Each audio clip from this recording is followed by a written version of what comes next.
Dialogando con el padre Raúl Sánchez, en nuestro trabajo apologético, es decir, defensa de nuestra fe católica, tenemos que ser bastante incisivos y decir las cosas que ha venido diciendo la Iglesia durante 2000 años y no dejarnos envolver por atmósferas donde quieren silenciar el trabajo de la apologética. Cuando se desarrolló el Concilio Vaticano II, entonces salió un movimiento ecuménico de este concilio, ¿no? El diálogo que tiene la Iglesia Católica con grupos o iglesias cristianas no católicas, para que a través de un diálogo fraterno, cercano, pues podamos quitar una serie de prejuicios y cosas que hacen que el diálogo se entorpezca y que estas iglesias, estos hermanos nuestros, vuelvan al seno de la Iglesia Católica. Ese es el diálogo, ¿no?, ecuménico, ¿no? Hacer posible que encontrar, ¿no?, la verdad de ellos que se salieron de la Iglesia Católica vuelvan a la misma, a su familia, a la Iglesia Católica. Ese es el diálogo ecuménico. El diálogo ecuménico no es tratar de ceder posturas, ¿no? Y yo pongo aquí un poquito y ustedes pongan aquí otro poquito y ahí nos vamos entendiendo y qué bonito. No. Eso no es el diálogo ecuménico, eso es descafeinar la verdad y disolver a Cristo Jesús. Vamos a encontrarnos en la verdad. De hecho, la Sagrada Escritura dice que la Iglesia es columna y fundamento de la verdad. Es decir, ¿dónde está la verdad? En la Iglesia. En materia de fe, en la Iglesia. Punto. Tenemos una gran aliada para poder demostrar eso. ¿Qué? Que la Iglesia es columna y fundamento de la verdad. La historia. Entonces, si se dice que la Iglesia es columna y fundamento de la verdad, la primera pregunta que asalta, que podemos realizar, podemos proponer es, bueno, ¿cuál iglesia? Porque hay muchas. Pentecostales, adventistas, luteranas, calvinistas, metodistas, rosacrucistas, etcétera, etcétera, etcétera, sin terminar. Y cada día salen más. Entonces, uno tiene que recurrir a esta gran aliada, la historia. A ver, ¿qué iglesia es? Entonces vamos a mirar en el año, ¿qué? 1200, había bautistas, había luteranos, había iglesias metodistas. Vamos a mirar qué dice la historia. Vamos a hacer un recorrido investigativo, arqueológico, comentario, etcétera, de testimonios, algunas cosas que tenemos que recoger, todo con la sistematicidad y el orden que nos implica esta ciencia humana, ¿no? Y resulta que llegamos a comprobar no existe vestigio alguno, ni siquiera algún datillo que nos puedan decir los metodistas estaban en esta época, o los bautistas, o los luteranos. No existe. Y así podemos ir a través de la historia y la investigación, desechar una serie de iglesias que hoy están y tienen bastante visibilidad, ¿no?, en nuestro mundo cristiano, pero que esas iglesias no tienen más de 500 años. ¿Por qué? Porque la historia lo dice. No porque lo diga yo, no, la historia lo dice. Entonces vamos a ir descubriendo la verdad. Ahora nos dicen que ese tipo de cosas no importan, ¿no? Esos aspectos de orden apologético, de discusiones doctrinales, que eso hoy no ayuda mucho al encuentro de como hermanos y cosas de estas. Digo, no, sí importa mucho. Sí, me importa mucho y nos debe importar mucho. Yo creo que a nadie le es indiferente, oiga, ¿por qué existen Biblias que tienen 66 libros y la nuestra católica tiene 73? Eso no puede decir, no, eso no importa, eso no importa. No, a mí sí me importa que el matrimonio sea entre hombre y mujer, a mí sí me importa eso, ¿no? Pero hoy nos dicen otra cosa. Entonces, pero un segundo, ¿cómo así? A mí sí me importa. Y yo sé que Jesucristo está en ese pan, con todo su cuerpo, sangre, alma y divinidad. Y que no digan, no, eso es un símbolo, no, espérese un segundo. Entonces no, sí importa, sí importa muchas cosas. A mí sí me importa que nosotros predicamos un Dios trino, Padre, Hijo y Espíritu Santo, tres personas distintas de un solo Dios verdadero. Pero que nos van a decir, no, no, eso no, eso es Dios unicitario, no, eso es Dios sí, pero con 3 camisetas distintas. No, no, espérese. No, a mí sí me interesa la persona, el Padre, la persona del Hijo y la persona del Espíritu Santo, esas realidades como personas como tales, pero un solo Dios. A mí sí me importa, no un Dios unicitario por ahí, como el de algunos pentecostales, no, no, no. A mí sí me importa, a mí sí me importa. Sí importa que se cumpla lo que dice el Evangelio según San Mateo capítulo 28, vayan y bauticen en el nombre del Padre, del Hijo y del Espíritu Santo, es decir, un Dios trino, en Dios, y no que bauticen en el nombre de Jesús, no, no, eso sí importa, pero hoy nos dicen, no, eso todo es lo mismo, todo es lo mismo. Entonces pues, se hace una pregunta, a ver, dejemos de esas disquisiciones de doctrinales y cosas de esas que eso así es crear problemas. Planteémonos más bien lo siguiente, ¿quién es más bueno? ¿Un luterano o un católico? A ver, ¿quién es más bueno? ¿Un luterano o un católico? ¿Quién es más bueno? ¿Un adventista o un católico? ¿Quién es más bueno? ¿Un testigo de Jehová o un católico? ¿Quién es más bueno? ¿Un rosacrucista o un católico? ¿Quién es más bueno? ¿Un calvinista o un católico? ¿Quién es más bueno? ¿Quién es más bueno? Una pregunta profundamente mal formulada y con llena de visos de enredo. La pregunta no es quién es más bueno, porque más bueno puede ser un católico, más bueno puede ser un luterano. Un católico puede ser un desgraciado y un luterano puede ser un santo. O un católico puede ser un santo y un adventista puede ser un desgraciado. Aquí no quién es más bueno, aquí es dónde está la verdad. Esa es la pregunta, ¿dónde está la verdad? Aquí no se trata de bondad o no bondad, porque un ateo o dos ateos, un ateo puede ser un ateo muy bueno y otro ateo puede ser un ateo muy malo, ¿no? Aquí no se trata de eso, aquí se trata de dónde está la verdad, es decir, dónde está Cristo. No nos dejemos enredar con esos lenguajes, ¿no? Como tan de bondad, tan llenos como de sabiduría, pero no, sabemos que están llenos de enredo, ¿no? Como el caso de esto, yo invito a todos estos personas que les parece como muy duro el lenguaje de la iglesia, que les parece muy duro el lenguaje del Señor, que no olviden lo que nos enseñaba nuestro Señor Jesucristo en el Evangelio según San Juan, capítulo 6, versos 60 al 69. Me encanta ese texto. Estaba el Señor Jesucristo predicando, hablando que había que comer su cuerpo y su sangre porque su carne era verdadera comida y su sangre era verdadera bebida. Y el que comiera su cuerpo y bebiera su sangre tendría vida eterna. Porque él era el pan bajado del cielo. Muchos hermanos protestantes dicen, es que cuando Jesucristo dijo que era el pan bajado del cielo, pues lo mismo dijo que cuando dijo yo soy la puerta o yo soy el camino, ¿no? O yo soy el buen pastor, eran analogías que él decía. El problema es que cuando él dijo, yo soy la puerta, yo soy el camino, o yo soy el buen pastor, nadie dijo, uy, qué lenguaje tan duro, ¿quién puede entender ese lenguaje? No, nadie dijo eso. La gente entendió lo que quería decir cuando dijo, yo soy la puerta, yo soy el camino, yo soy el buen pastor. Pero cuando dijo, yo soy el pan vivo bajado del cielo y hay que comerse, ay, sí, la gente, pero, ¿cómo así? Usted es el pan, ok, pero ¿qué hay que comernos? Espérese un segundo. ¿De qué está hablando este hombre? ¿Ve que no es lo mismo?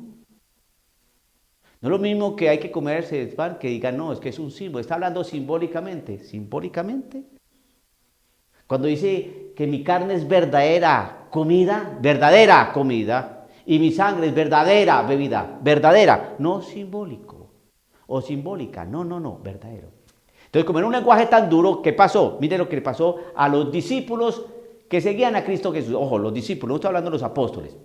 Los discípulos, aquellas personas que seguían a Jesús, lo estaban siguiendo ya hacía un buen tiempo, aceptaban su mensaje, simpatizaban con él, compartían con él, estaban con él.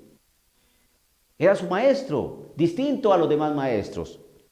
Entonces, al escucharlo, cierto número de discípulos de Jesús dijeron, este lenguaje es muy duro, ¿quién querrá escucharlo? Hoy la misma cosa. ¿Cómo que no se puede bendecir el pecado? Pero ¿cómo es posible que no se pueda bendecir el pecado? No saben bendecir a estas parejas, pobrecitas, qué lenguaje tan duro, tan duro. ¿Cómo es que las parejas que viven en situación irregular, entre comillas, es decir, adulterio, ¿Cómo es que no puedan recibir la comunión? Yo decía, llevan 30 años caminando juntos, tienen 4 hijos, son servidores incansables en la parroquia. ¿Cómo es que no pueden recibir la comunión? Si haciendo un análisis, un discernimiento, ¿no? Se puede entender su situación y de una perspectiva subjetiva y con acompañamiento de un director espiritual puedan tal vez, pero ¿cómo es que no pueden acercarse esas personas al sacramento de la comunión? ¿Cómo? ¿Qué lenguaje tan duro?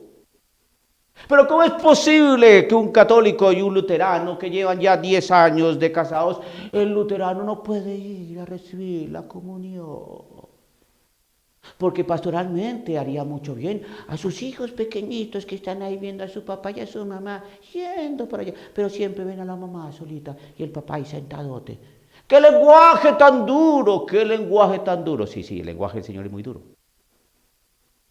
Más duro que el que usted piensa. Les voy a dar un ejemplo.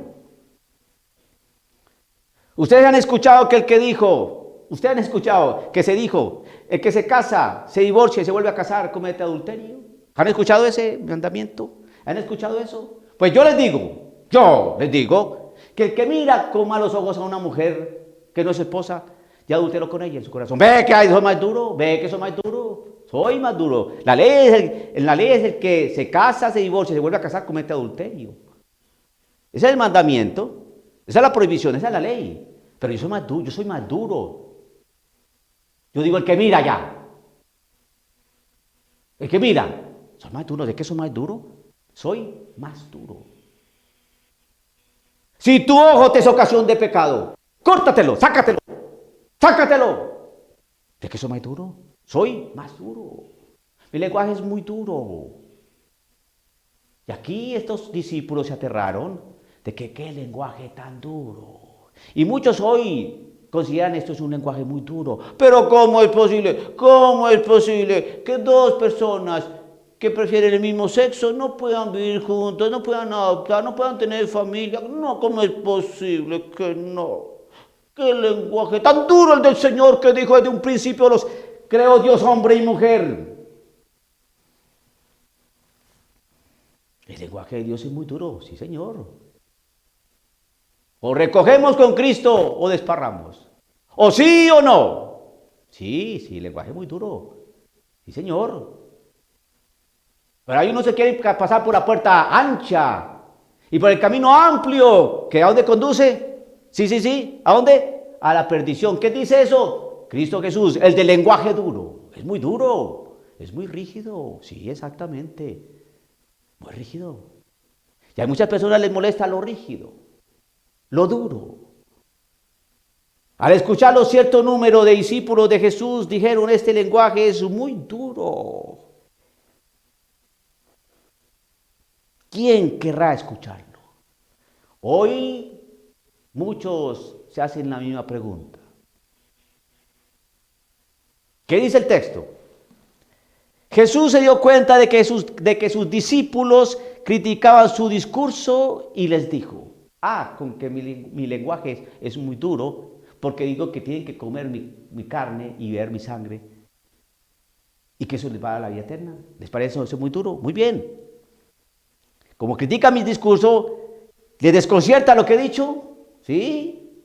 Muy duro mi lenguaje, ¿les desconcierta lo que les digo? ¿Qué será entonces cuando vean al Hijo del Hombre subir al lugar donde estaba antes? El Espíritu es el que da la vida, la carne no sirve para nada. Las palabras que les he dicho son espíritu y vida. Mis palabras son espíritu y vida. ¿Qué? Que el que coma mi cuerpo y a mi sangre tendrá la vida eterna. Esas palabras son las que dan vida. Ahí está el Espíritu. Pero hay entre ustedes algunos que no creen. Y hoy muchos no creen. Que el diablo es una realidad simbólica, que no creo mucho en el demonio, que María tuvo relaciones con José porque estaba muy enamorada, que los niños y los jóvenes no pueden ir a la misa tridentina porque ¿para qué? Muy duras mis palabras, muy duras.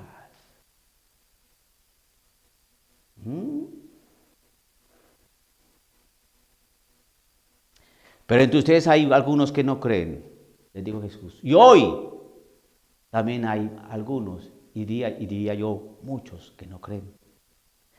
Porque Jesús sabía desde el principio quiénes eran los que no creían y quién lo iba a entregar.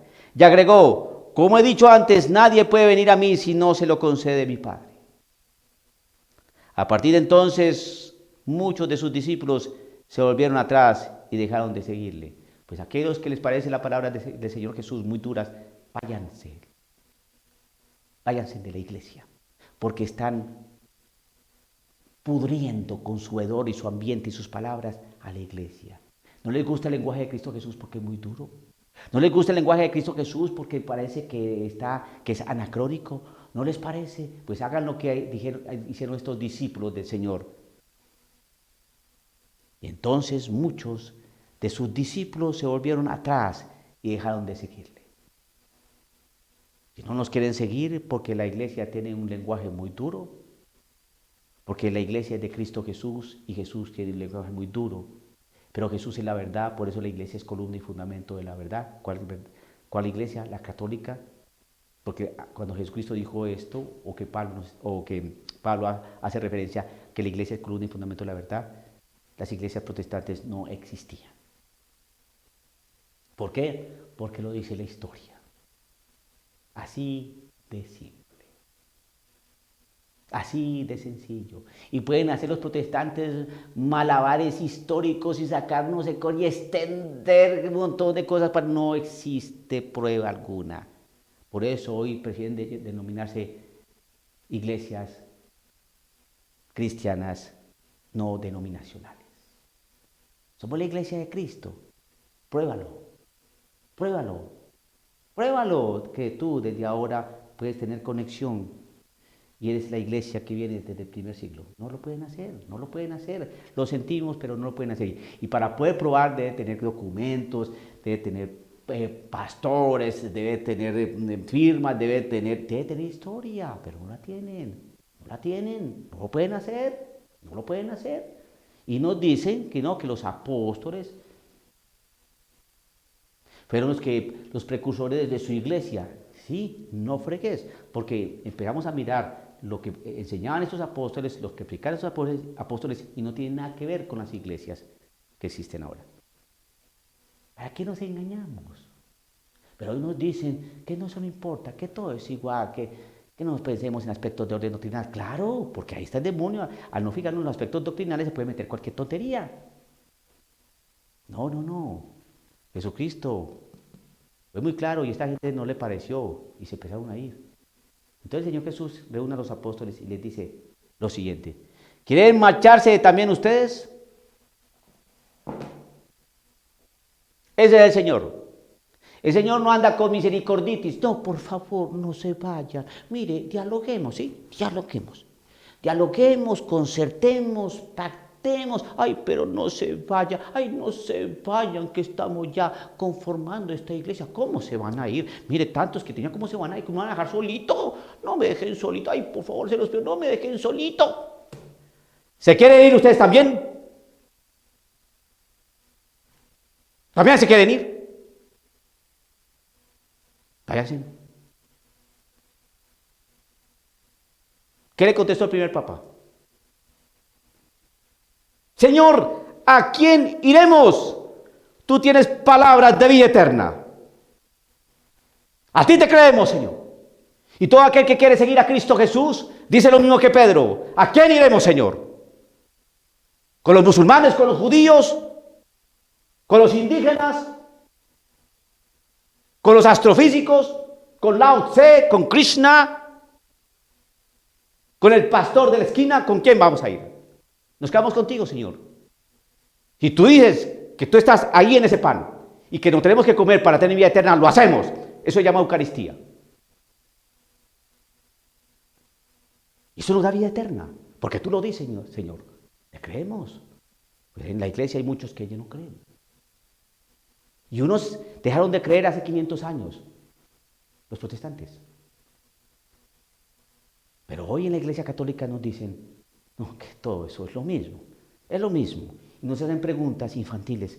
¿Quién es más bueno, mijito? ¿Quién es más bueno? ¿Un católico o un luterano? Esa pregunta no se hace. La pregunta que se hace es, ¿quién tiene la verdad? ¿Dónde está la verdad?